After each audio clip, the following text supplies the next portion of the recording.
When you hear desert, what words pop into your head? Barren, dry, waterless, hostile, desolate. Wedged between the ranges of Central Australia and the Great Australian Bight, spanning from South Australia to Western Australia, are two of Australia's great arid regions, the Great Victoria Desert and the Nullarbor. These two could not be more different. Our expedition into these vast desert regions is organised by the Diamantina Touring Company and begins in Coober Pedy, the opal capital of the world. On the outskirts of these outback towns stretch the vast minefields. Over 200,000 mine shafts have been dug in search of the colourful gemstone.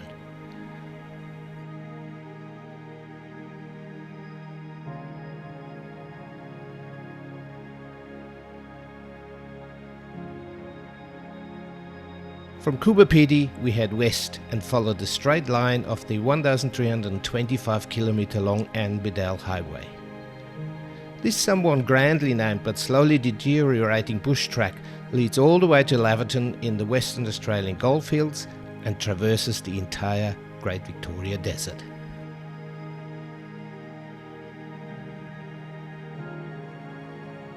With the vermin-proof fence behind us, we enter the Great Victoria Desert.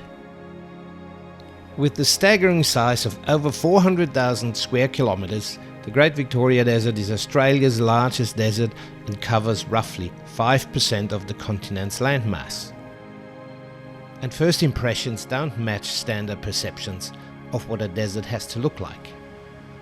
Australia's largest dune field is heavily vegetated. That first night we set up camp within the mulga trees.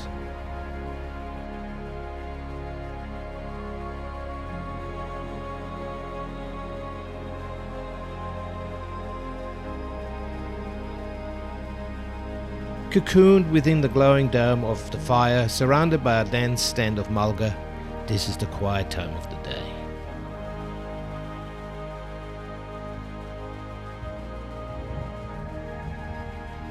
The Great Victoria Desert is a green desert, with no major watercourses and no surface water. The dunes are covered in plants ranging from ornamental grasses to shrubs to stately trees. Only the lofty perspective of the drone reveals that the tree cover, seemingly dense from a ground perspective, is actually quite sparse. And yet, the botanical stars here are trees. The rare and aptly named Christmas tree mulga surprises with its tall, conifer-like shape. The desert poplar with its lush, silvery green foliage seems alien amongst the desert vegetation. The large fruited Uldia mallee surprises with stunning clusters of flamboyant yellow flowers. The Western Mile, with its gnarly appearance, is often described as a bonsai on steroids. And of course the marblegum, the signature tree of the Great Victoria Desert. These beautiful eucalypts become a steady companion once deeper into the desert. The Great Victoria Desert is ecologically largely an intact wilderness. There is, however, another side to this desert. 3 days into our journey, we deviate from the Anne Bedell Highway and follow a short, dusty track north to the Emu Field, 280 kilometers west of Coober Pedy. It is a place with a dark history. In 1953, the British detonated 2 atomic bombs here, Totem 1 and Totem 2. 2 concrete plinths mark ground zero and warn of elevated levels of radiation. Trinitite, molten sand transformed into glass by the immense heat of the explosion, litters the ground. Barrel-sized concrete foundations that once held up scientific instruments and other items, as well as twisted metal, are some of the very few leftovers of a once extensive infrastructure. Nearby is the large Emu clay pan that served as an airport during the test operation.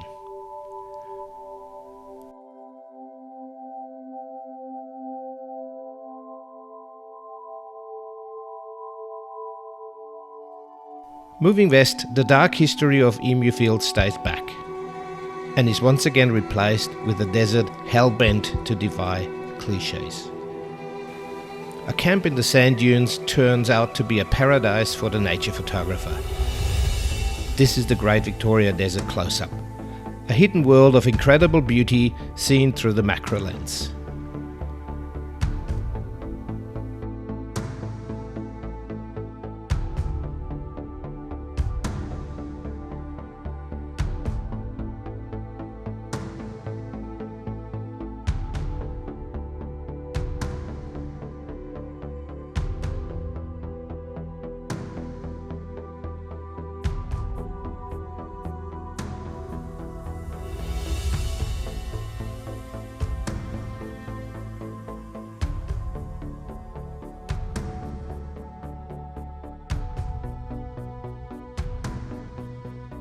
At the end of the day, nightfall once again brings us together at the fire.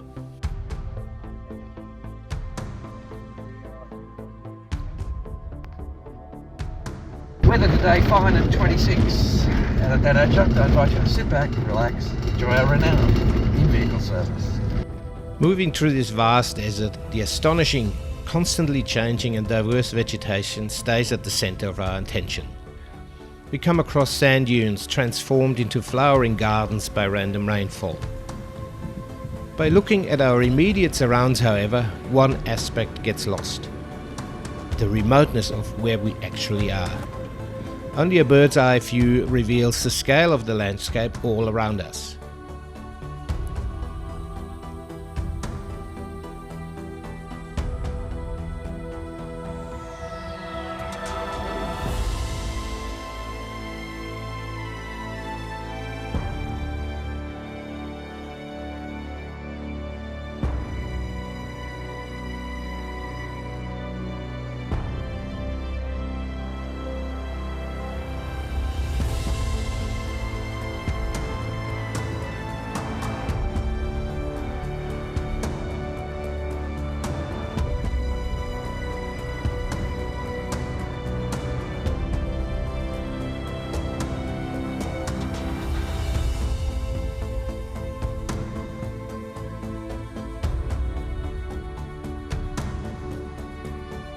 And after a hard day out there in the desert, the expeditioners relax at the cozy fire. For expedition leader and Outback chef Andrew Dwyer, however, the work is not done. With the help of his crew, he is now busy creating culinary magic.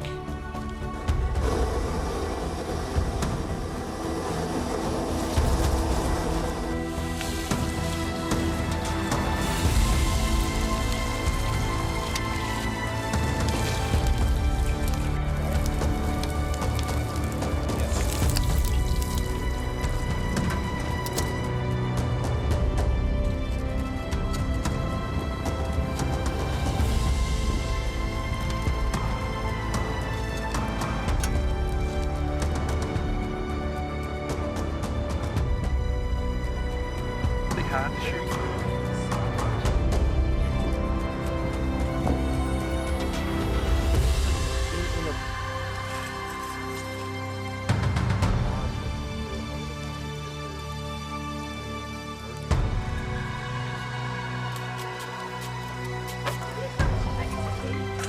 Did you get in touch?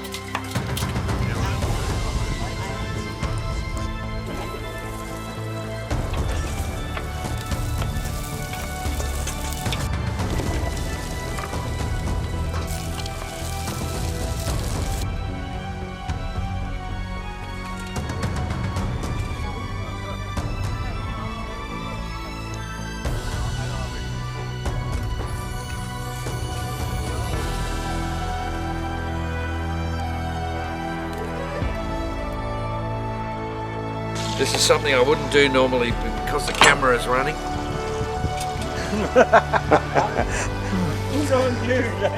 Continuing west along the Anne Bedell Highway, the expedition once again gets swallowed up in the ever-changing vegetation of the Great Victoria Desert.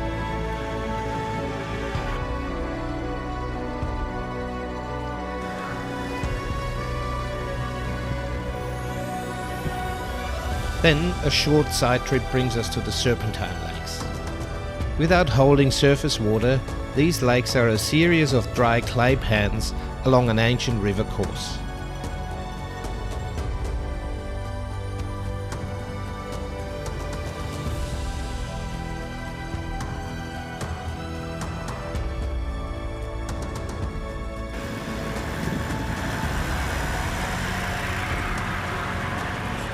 Another side trip leads to the crash site of a Goldfield Air Services plane that came down in 1993.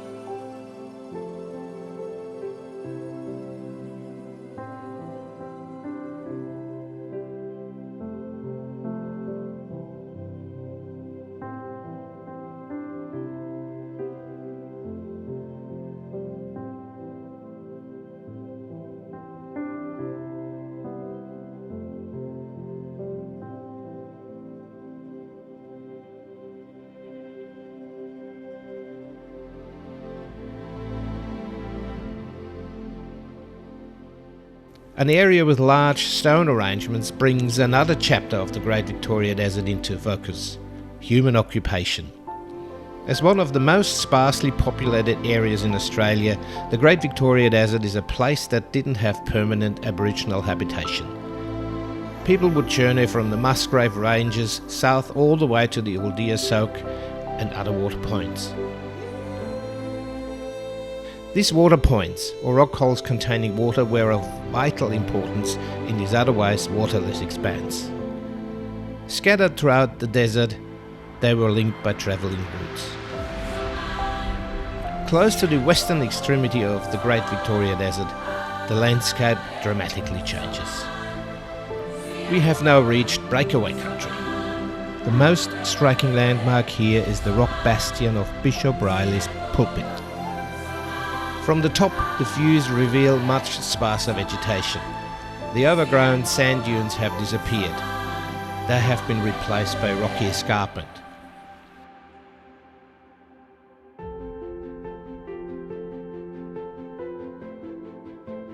Our last camp in the Great Victoria Desert already has a very different feel. The Western Australian goldfields are now close, and so is our turnaround point.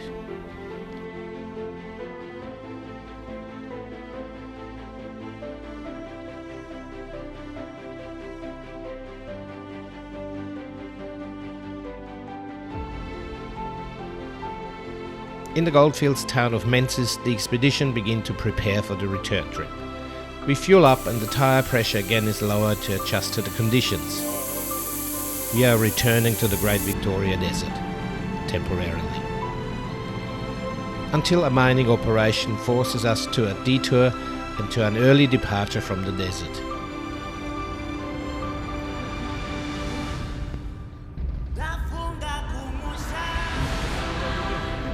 Ponton Creek marks the very southern border of the Great Victoria Desert. As a farewell, nature throws us a grand morning show. And a little further, a last wildflower show right at the edge of the Nullarbor, the world's largest limestone plain.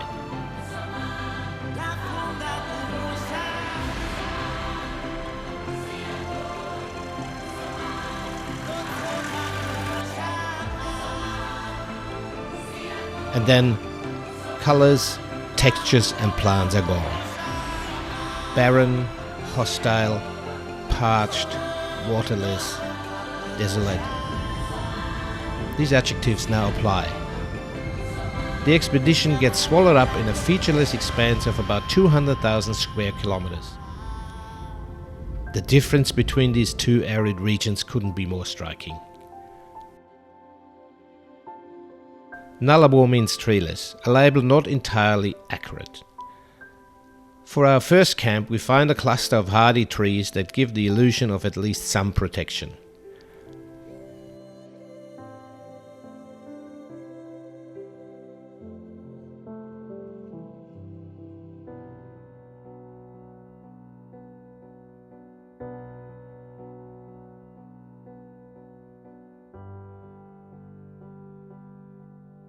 As we are now on a stretch of over 1,000 kilometers, without the chance to stop at a petrol station, we carry extra fuel in jerry cans. Refueling in this fierce wilderness is a lengthy process.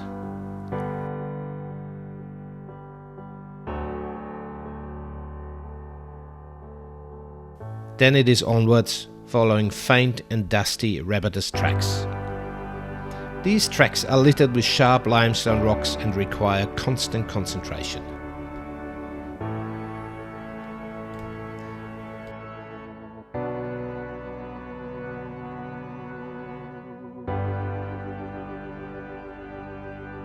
Even then, slash tyres are common, but two at the same time throw a solid challenge to the crew. Out here, creativity, solid bush mechanic craft, stamina and sometimes brute force are essential.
South Australian explorer Richard Thelwall once wrote of the Nullarbor that any man who would travel this country for pleasure would go to hell for a pastime.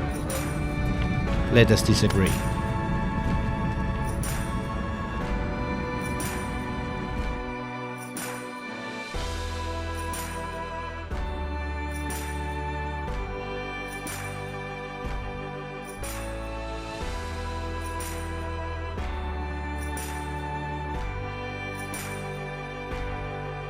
A short stop in the afternoon to get a firewood, a rare commodity out here, interrupts our journey east.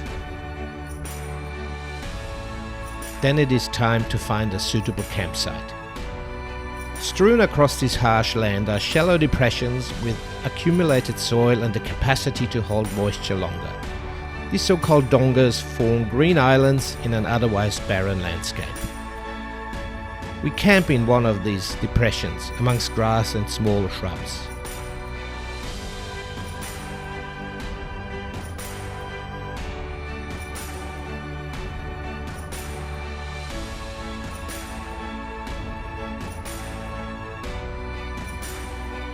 With nightfall, the campfire is lit.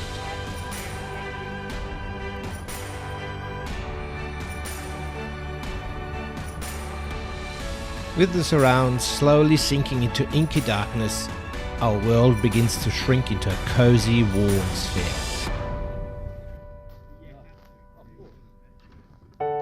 What is during the day a seemingly infinite expanse is now reduced to a bubble of warm light.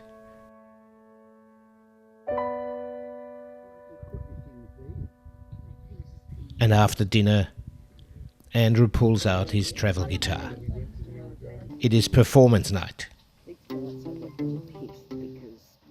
I hear that train a-comin', it's rolling round the bends. I ain't seen the sunshine since I don't know when. I'm stuck in Folsom Prison, time keeps rambling on, but that train keeps a-rolling on down to San. The next morning, the enormity of the Nullarbor is back. Once again, our cars are reduced to small metal beetles in the infinite open space. There is, however, a subtle change happening. Grasses and small plants cover the limestone plain here. And in one of the depressions, flowering, stirred desert peas put on an unexpected display of colour and intricate beauty. At last, the Nullarbor shows that amongst the almost featureless desolation, there can be life. At Watson on the Transcontinental Railway we turn inland and once again head towards the Great Victoria Desert. The oddity of a sealed road in the middle of nowhere leads due north towards distant hills. And then, abruptly, the desolate sparseness of the Nullarbor plain is replaced by dense bushland. We are back in the Great Victoria Desert, but it is not its natural wonders that brings us here. It is destruction caused by humans, as this is Maralinga. This site, at the edge of the Great Victoria Desert, represents a dark chapter in Australia's history. In the mid-1950s, the British conducted several nuclear tests within this large area, spanning over 3,300 square kilometers. This is Maralinga village. During the tests, this town had about 3,000 inhabitants. Some of the buildings are still standing. Not far from the village is the airport. Its sealed runway is 2,200 meters long and can accommodate large aircraft. During its operation, this airfield was very busy indeed. We are now heading deep into the test area to a site called Taranaki. It is here where one of the 7 atomic bombs detonated in Maralinga between 1956 and 1963 was exploded. Taranaki was once considered the most contaminated site on Earth. The contamination, however, stemmed not from the fallout of the bombs, but from so-called minor trials. In these trials, extremely toxic substances, amongst them plutonium, are blown up and spread over a large area. The scars on the land around Taranaki, where 330,000 cubic meters of plutonium-contaminated soil were scraped off, is still visible. And so is the massive pit where the deadly soil was buried and covered with a mountain of rock and clean soil. Another test location is called Breakaway, the site of the last nuclear test in Maralinga. To this day, the vegetation has not recovered. Only stunted growth is possible on this ground, sterilized by the enormous heat from the explosion.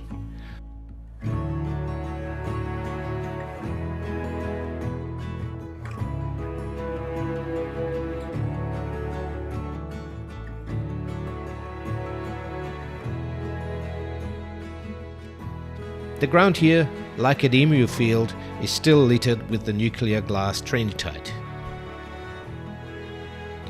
Measurements with a radiation detector show that the reading of the trinitite is only slightly higher than the normal background readings. Maralinga is now safe to visit on a guided tour. This thought-provoking experience is a must for all interested in the history of British nuclear testing in Australia. What we saw and learned during the day kept the conversation flowing until late that last night in Maralinga and the Great Victoria Desert. And then to go to happen, you know, and I reckon as soon as they said you can drop the bomb and you're in the position, I reckon they pressed the button and they went.